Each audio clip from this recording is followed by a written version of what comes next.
Positioning is one of the most important improvements you can make in Overwatch or Overwatch 2.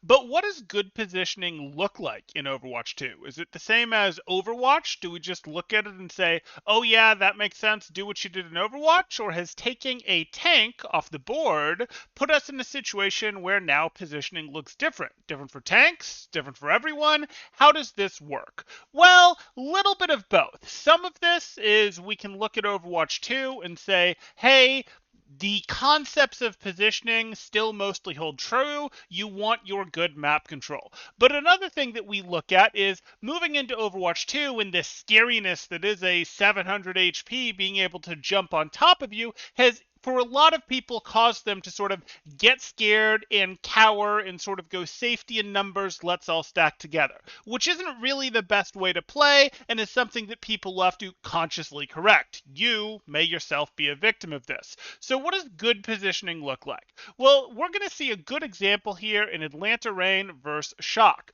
where we see this is the first rollout for both teams, and we immediately see a couple things happen. The first thing is they have formed a triangle with their most vulnerable support, in this case their Ana, their flex support, at the back of the triangle. If the other team wants to push their Ana, they have to push through a triangle created by their 2 DPS on one side, their tank on the other, get pinched from both sides, and that is very safe for Ana. We like that. We can see that Atlanta Reign has actually done something very similar. They've set up their D.Va on one side, they've set up their Tracer on another. That again gives them this nice triangle. Now they went with a 3-person backline. Their Echo is sort of in their backline, slightly different angle playing above it. But they have that 3-person backline with, once again, this triangle that you'd have to push through the center of and be vulnerable if you did so. Okay, that is very helpful to understand. These teams are making sure that they control at least 2 lanes. Sometimes they're getting 3 lanes because they control the mid lane by controlling the outsides. Works for me. Is this just a one-off, though, or is this how it works in all Overwatch 2 games? So we can look at another OWL game. Here we see Toronto Defiant coming back from a team fight that they lost, and we can see Tracer is up ahead on one side, Sombra is going up for a 3rd lane there, D.Va is sort of in what's going to be their middle lane, and then their supports, while they're spread out because they're coming back on respawn, are going up together to play behind their D.Va. So once again, we're going to end up with a little bit of a triangle, but this time with our tank in the front, DPS on each side, and support somewhere in the back there. If you try to push into the triangle, not only do you get pinched by the DPS, you also are having to go through the bulkiest, strongest part, which is the tank there. Fine. Makes sense to me. Do things change if we go over to the Pacific? Do we see things different in a different region? Let's look at some Smurf here, pushing up his Zarya. He's got his Sombra right with him, pushing back the D.Va. Well, we see a couple things. We can see from the Spark, we have the same positioning, both supports in back with their tank ahead of them. And here we see Smurf right here. Both of his supports are behind him on the high ground, and he has Fitz, his Sombra, sort of paired up right with him. So he's got one of his buddies, and that means Tracer has to be somewhere else. I would expect that Tracer is somewhere over in this lane, ready to pinch and or ready to reduce the ability of opponents to run through this lane. Likewise, we're going to have Spark pushing up one or both lanes with their DPS. So I really want us to be aware here that at all times, at least one DPS is in a different place on a different angle than their tanks. And the other big thing we've seen so far is at least the most vulnerable support, sometimes both supports, are generally keeping either their tank between them and the enemy core or tank, or they're keeping the line that is most reinforced of the triangle between them and the place that can be pinched most easily by their 2 more offensive groups between them and the enemy tank or core. Now, I've got one final example, this time on the current patch. This is a collegiate game. We can this time see Dallas, who has historically been one of the better collegiate teams, go, hey, Zarya's over here, Sojourn's on that same sight line, and Genji is having to hold over here. The flex support is off screen over here. We once again have a triangle, and the opponents coming out of spawn would want to push through here on the triangle. That's not really practical. They will get pinched. pinched. So one DPS with our tank is okay. Other DPS has to be able to hold this positioning either alone or with just a support's help. Maybe this Lucio will come up here and help support this positioning.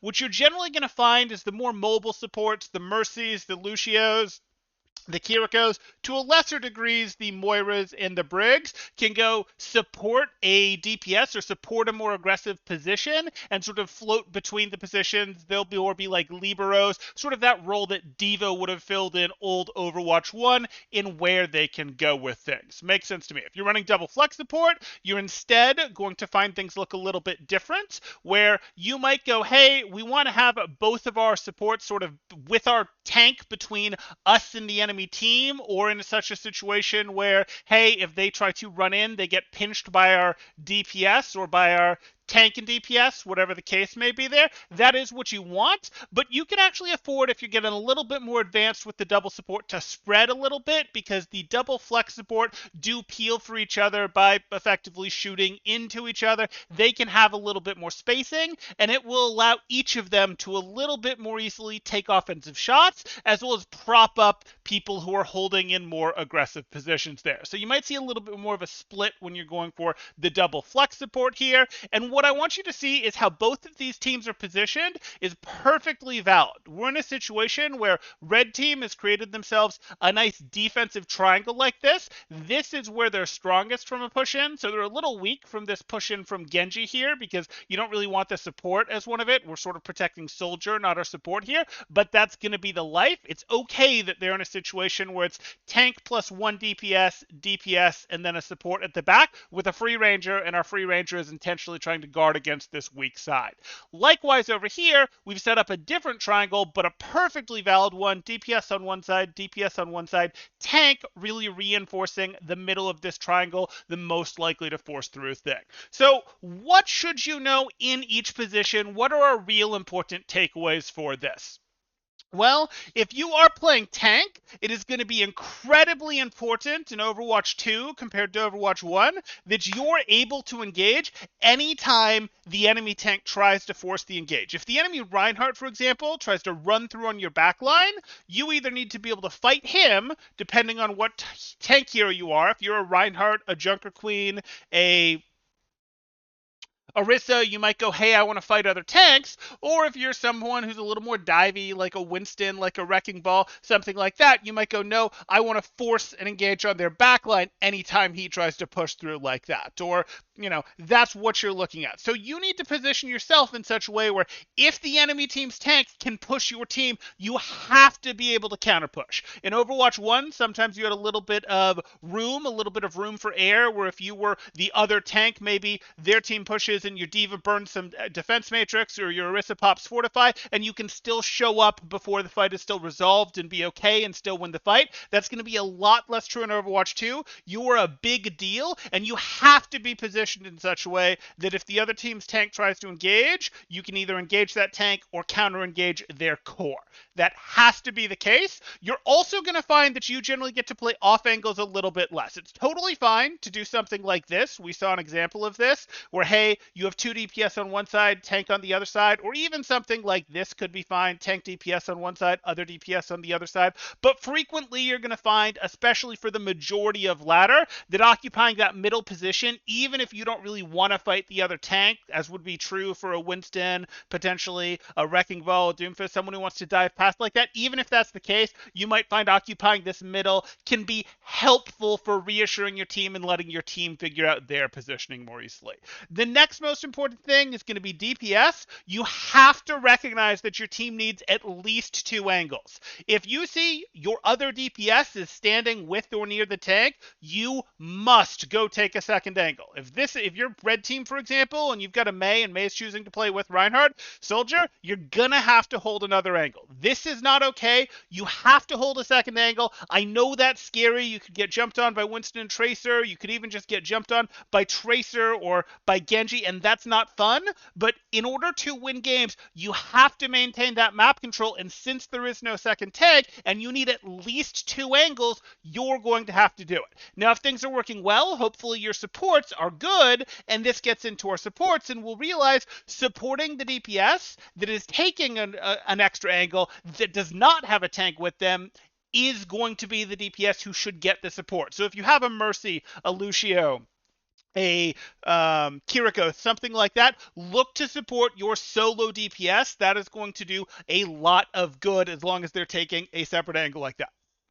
They're taking two separate angles. You're going to have to make decisions. If you're playing double flex support, you can get into situations where you split a little bit and are supporting the angles separately, as well as still using the pincers that effectively get created of, hey, you're still safe because things will get pinched. Hey, you're still safe because things will still get pinched. So that's what I would talk about for positioning, and that's going to sort of be your basic guide, both to remind you how positioning works, if, hey, we need map control. Map control is still very important in Overwatch 2, as well as what to do for each role there to make sure you're getting it. Once again, as DPS, make sure that you have at least one additional angle for your team that's not with your tank. As tank, you're going to have to control mid lane more often than normal. Mid is going to be the most often lane for enemies to push, the most vulnerable lane. You're the bulkiest, you're the strongest. You're either going to have to block that off yourself or play very near it in such a way that you can engage into it onto a core that comes through there if you're not a tank that fights tanks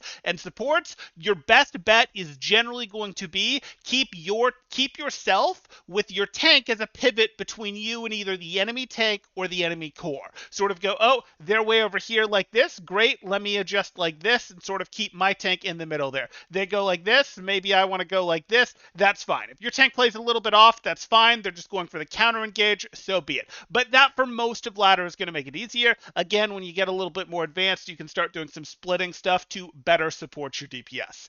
I hope you guys enjoyed. If you are liking the content, please do drop a like, consider subscribing for more thought-provoking Overwatch 2 stuff, and I very much look forward to seeing you guys in the next one. Thanks. Temporal out.